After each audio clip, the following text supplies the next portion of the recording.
The last time that we held the crosses, it was a very different situation. It was the day before Kamile died, and it was everybody just kind of thought we were standing outside school and this was all going to help everybody.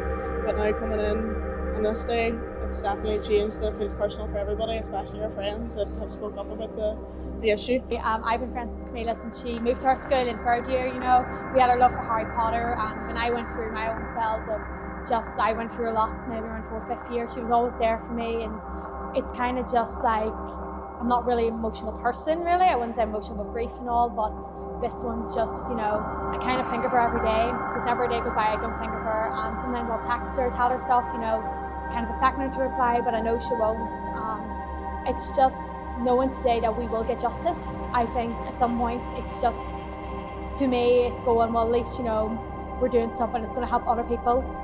We're still hurting from the loss of Kamile, so to be able to come up here and express that emotion through meeting the minister, and you got to hear some of the friends of Kamile speaking, it means so much to us to actually come up here and represent our school community.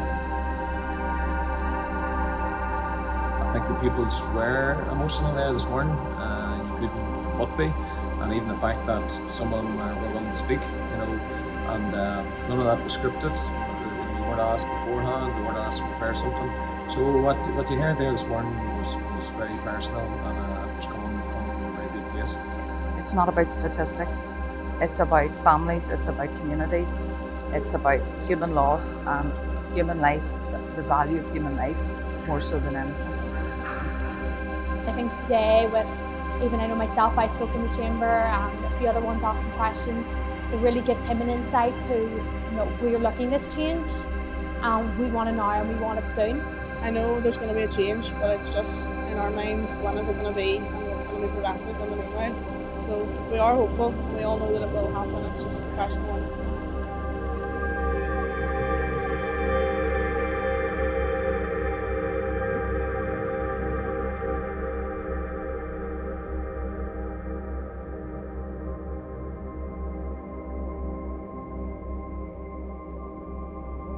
Well, all those who witnessed the vigil carried out by St. Ciaran's in Stormont last week will have seen how poignant and significant an event it was.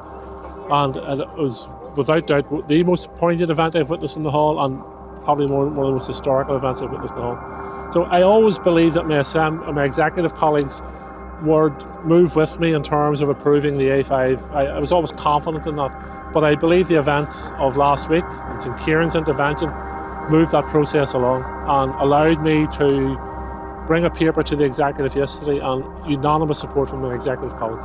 Well, I think he was obviously, and even from what he said today, he was obviously touched by what the people said, by Ciaran and by Lucy in particular, and that obviously impacted him. Yeah, I just think that was just the final push that really made them say, we need this road as soon as possible.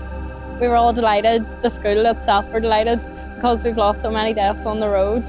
It's such a big thing for us because all pupils travel on the road, so it's just brilliant to see it go ahead. It's just a pity that it didn't happen sooner.